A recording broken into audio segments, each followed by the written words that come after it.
नमस्ते बच्चों। हम कृतिका में चैप्टर सेकेंड पढ़ रहे थे। चैप्टर का नाम है मेरी संग की औरत और इसकी राइटर है मृदुला गर्ग, जिनके बारे में हमने इसकी पहली वाली क्लास में पढ़ लिया था। आज हम चैप्टर के बारे में पढ़ेंगे। इसमें जैसा कि आपने पढ़ा था कि जो राइटर है मृदुला गर्ग जी, उन्होंने अपने सगे संबंधियों अर्थात अपने नानी के बारे में, अपने नाना के बारे में, माता जी के बारे में और अपने बहनों भाइयों के बारे में यहाँ पे संस्मरण के द्वारा जानकारी दी है। यह रचना जो है एक संस्मरण है, जिसके बारे में मैंने आपको बताया था कि जो जीवन में घटित होती है उसी को जब हम दोबारा याद करके लिखते हैं तो वही क्या कहलाता है, आपका संस्मरण कहलाता है। तो ये रचना आपकी संस्मरण है, जो कि राइटर के जीवन में पहले घटित हो चुकी है, बाद में उसी को दोबारा से वो एक अपनी रचना के माध्यम से लोगों को पहुंचाती हैं, जिसके बारे में आज हम पढ़ेंगे। मेरी एक नानी थी, जाहिर है, पर मैंने उन्हें कभी देखा नहीं। मेरी माँ की शादी होने से पहले ही उनकी मृत्यु हो गई थी।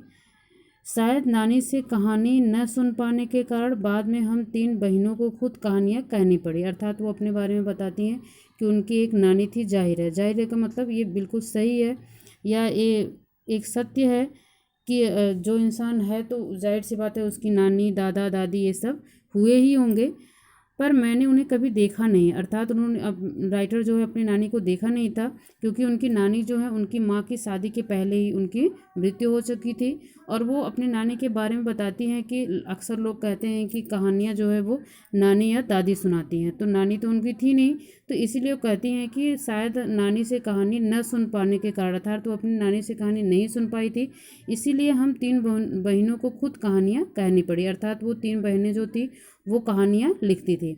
नानी से कहानी भले न सुनी हो, नानी की कहानी ज़रूर सुनी और बहुत बाद में जाकर उसका असली मर्म समझ में आया।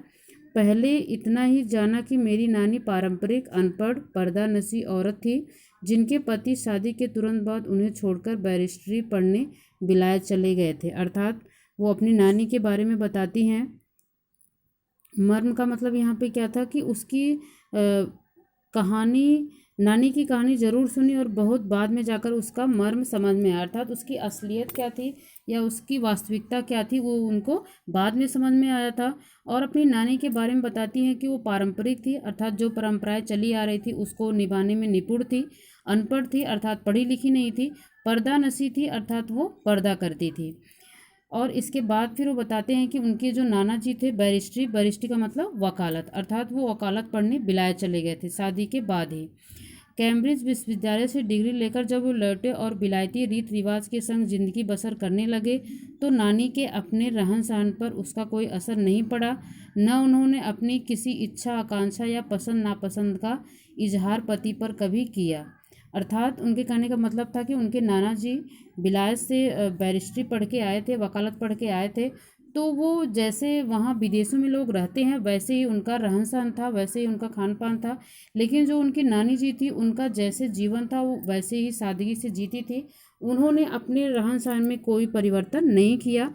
ना तो उन्होंने कभी अपनी कोई इच्छा आकांक्षा, मतलब उनकी क्या चाहत थी, क्या पसंद थी, क्या नापसंद है, ये सारी चीज़ें कभी उन्होंने इजहार नहीं किया। अर्थात उन्होंने कभी अपने पति से इन सारी चीज़ों के बारे में नहीं बताया। वो जैसे थी वैसे ही थी, वो उन्होंने अपने को परिवर्तन नहीं किया। और उनकी क्या इच्छा है ना इसके बारे में उन्होंने कभी बताया। पर जब कम उम्र में नानी ने खुद को मौत के करीब पाया तो 15 वर्षीय इकलौती बेटी मेरी माँ की शादी की फिक्र ने इतना डराया कि वे एकदम मुंहजोर हो उठी। नाना से उन्होंने कहा कि वे पर्दे का लिहाज छोड़कर उनके दोस्त स्वतंत्रता सेनानी प्यारेलाल शर्मा से मिलना चाहती हैं। सब दंग हैरान रह गए। जिस पर्दा नशी औरत ने पराया मर्द से क्या खुद अपने मर्द से मुंह खोलकर बात न की थी। अर्थात यहाँ पे उनकी नानी जो थी खुद को मौत के मुंह के करीब पाया। अर्थात उनकी कम उम्र में ही उनकी तबीयत खराब हो गई थी। अर्थात उनको लग रहा था कि अब वो जीवित नहीं रहेंगी। तो इसी बीच उन्होंने अपनी बेटी, अर्थात जो राइटर हैं उनकी माँ, जो कि 15 साल की थी तब उस समय, तो उस समय उनको उनकी शादी की फिक्र ने इतना डर, अर्थात वो डर रही थी कि मेरी बेटी की शादी कैसे होगी, अब तो मैं रहूँगी नहीं। तो इसी की चिंता में एकदम मुंहजोर हो उठी। इसका मतलब, मुंहजोर का मतलब क्या होता है कि जो इंसान कभी ना बोलता हो वो बोलने लग जाए। अर्थात वो अपनी इच्छा को जाहिर करने लग जाए, क्या हमारी इच्छा है, क्या मैं करना चाहती हूँ या मैं सोचती हूँ। तो इससे हर कोई हैरान रह गया। नाना से उन्होंने कहा, अर्थात उनके नाना से उन्होंने कहा कि मैं पर्दे का लिहाज छोड़कर, अर्थात अभी तक मैंने कभी किसी से बात नहीं किया, लेकिन आज मैं आपके, उनके एक दोस्त थे जो स्वतंत्रता सेनानी थे, उनका नाम था प्यारेलाल शर्मा, जिससे वो मिलना चाहती थी। और यह देखकर या सुनकर हर कोई हैरान रह गया कि जो पर्दा नशी औरत, अर्थात हरदम हमेशा पर्दे में रहने वाली, किसी मर्द से वो बात, क्या अपने मर्द से खुद बात नहीं करती थी, अर्थात अपने पति से भी वो मुंह खोलकर बात नहीं करती थी, और अपने जीवन के आखिरी वक्त में क्या बात करेंगी। इसीलिए हर कोई उनसे परेशान हो गया। अजनबी से क्या कहना चाह सकती हैं, पर नाना ने वक्त की कमी और मौके की नजाकत की लाज रखी। सवाल जवाब में वक्त बर्बाद करने के बजाय फौरन जाकर दोस्त को लिवा लाए और बीबी के हुजूर में पेश कर दिया। अर्थात उनके नाना जी जो थे वो ये समझ गए थे उनको, लेकिन इसे कोई परेशानी नहीं थी कि वो ऐसा क्या बात करेंगे, ऐसा कुछ भी। मौके की नजाकत मतलब कि मौके की जो उस समय की जो कमी थी, अर्थात उस समय जो था वो बहुत नाजुक था। अर्थात ये एक ऐसी परिस्थिति में थी कि उनसे कोई बहस नहीं कर सकता था, समय इतना नहीं था उनसे बहस करने का, या उनकी ऐसी हालत नहीं थी कि वो कुछ इसके बारे में बता पाती।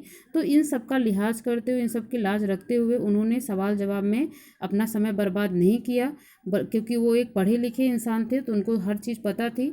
और इसीलिए वो अपने दोस्त को बुला लाए और फिर अपने बीवी के सामने उनको पेश किया, अर्थात उनको उनके सामने रखा। तो आगे वो उनसे क्या कहती हैं इसके बारे में हम अगली क्लास में पढ़ेंगे।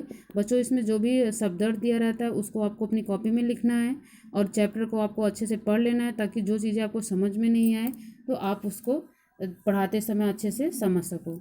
धन्यवाद।